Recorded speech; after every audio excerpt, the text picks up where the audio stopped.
Décathlon, Saint-Roland, le Parc national de la Réunion et le département de la Réunion vous présentent Rando Pays.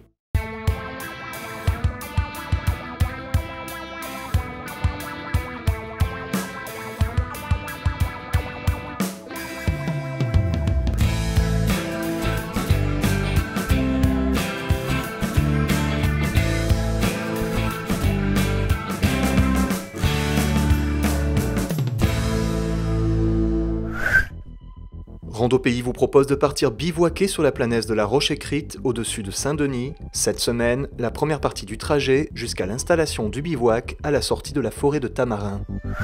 Surplombant les cirques de Salazie et de Mafat, la Roche-Écrite, à 2276 mètres d'altitude, est le sommet emblématique du nord de l'île et du chef-lieu.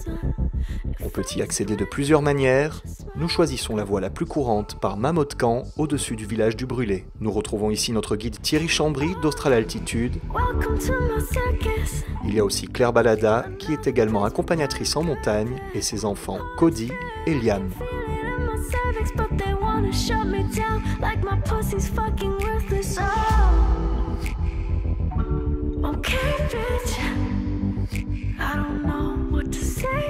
Mamotkan est déjà à 1200 mètres d'altitude. Il ne faudra grimper que 1100 mètres de dénivelé pour rejoindre le sommet de la Roche-Écrite. C'est pourquoi cet itinéraire est considéré comme plus facile que ceux depuis Bois-de-Nèfles, la Bretagne ou encore Dodane. Pour nous qui partons bivouaquer, c'est donc la solution idéale pour ne pas souffrir trop longtemps du poids des sacs.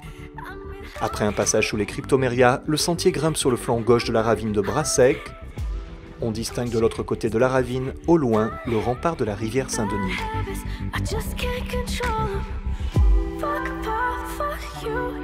La première partie de l'ascension jusqu'au gîte de la plaine des Chicots est facile et très régulière. La pente est douce, avec très peu de marge d'escalier. Il n'y a que 650 mètres de dénivelé à gravir sur 6 km.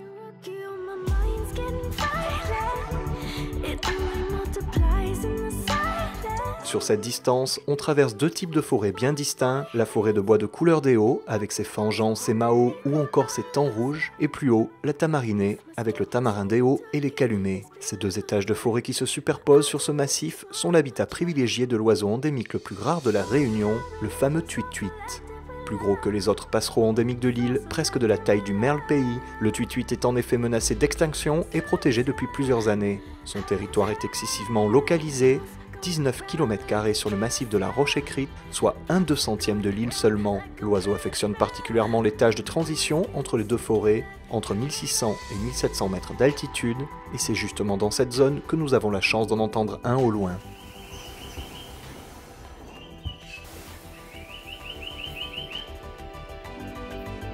À la croisée Bois-de-Nèfles, à 1725 mètres, c'est ici que se connecte le sentier en provenance du Pic Adam.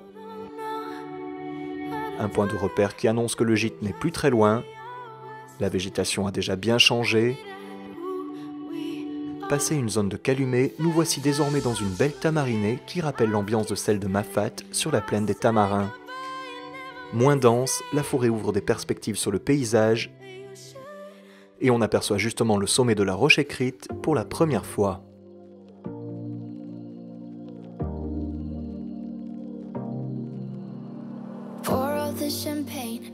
En plein cœur de la Tamarinée, à 1839 mètres d'altitude, le gîte de la plaine des Chicots ou de la Roche-Écrite a été réaménagé récemment. Il peut constituer une étape sur la route du sommet pour ceux qui souhaitent grimper sur 2 jours, comme nous, mais éviter l'option bivouac.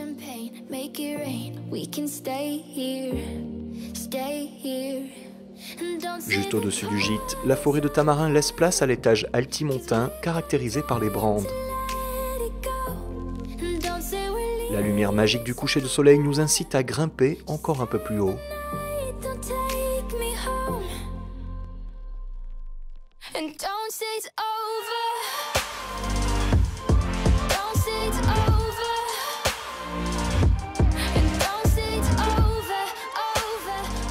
Pour trouver le spot idéal, un petit espace plat au milieu des herbes avec vue sur la mer et le soleil qui disparaît à l'horizon. Ambiance parfaite pour monter les tentes avant la nuit.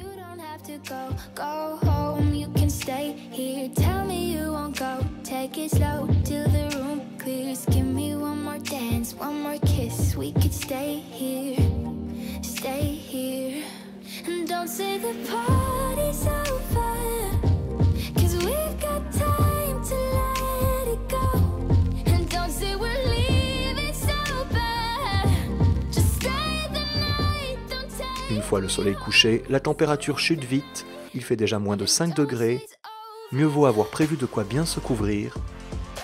La préparation du dîner permet de s'activer et de se réchauffer.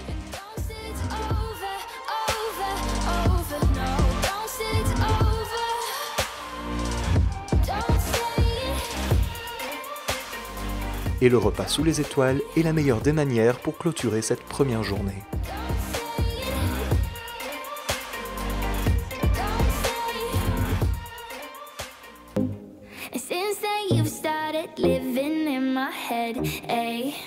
Le fait, oui, de faire la randonnée en 2 jours, ça nous a permis de fractionner, de sectionner en 2 parties. Pour une fois, c'est ce qui se fait rarement à La Réunion, on est parti en randonnée l'après-midi. C'est dans une ambiance particulière parce que quand on monte l'après-midi, du fait, on croise les gens qui descendent, qui ont fini leur randonnée du matin.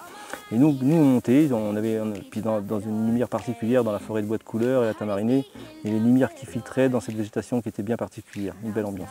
Alors l'avantage du bivouac, effectivement, c'est qu'on est complètement libre. On est autonome du moment qu'on a de l'eau et du linge de rechange, on fait quasiment ce qu'on veut, quoi. J'ai décidé de camper ici, voilà. Et donc une ambiance bien particulière, puisque on fait le manger, on se met au sec et tout de suite on est au chaud. Cette forêt, ouais, effectivement, elle est bien particulière, surtout entre les 2 étages de végétation, forêt de bois de couleur et la Tamarinée, parce que là, on a un oiseau qui y vit, qui est le tuituit. Et il reste actuellement que 103, 104 têtes au monde. Donc c'est un oiseau endémique de la Roche-Écrite, même pas de La Réunion, c'est de la Roche-Écrite, donc le tuituit. Voilà, qu'on a eu la chance aussi d'écouter un petit peu pendant notre ascension. Il faut faire attention, effectivement, il faut connaître bien son chant, qui est assez particulier. Et pour l'observer, c'est beaucoup plus difficile. Voilà, c'est beaucoup plus difficile. Aujourd'hui, on peut encore l'entendre et l'observer. Peut-être qu'un jour, est-ce qu'il est menacé d'extinction? Peut-être que malheureusement, un jour, il va disparaître. Donc actuellement, il y a des grosses campagnes pour qu'on sauve cet oiseau qui est très rare.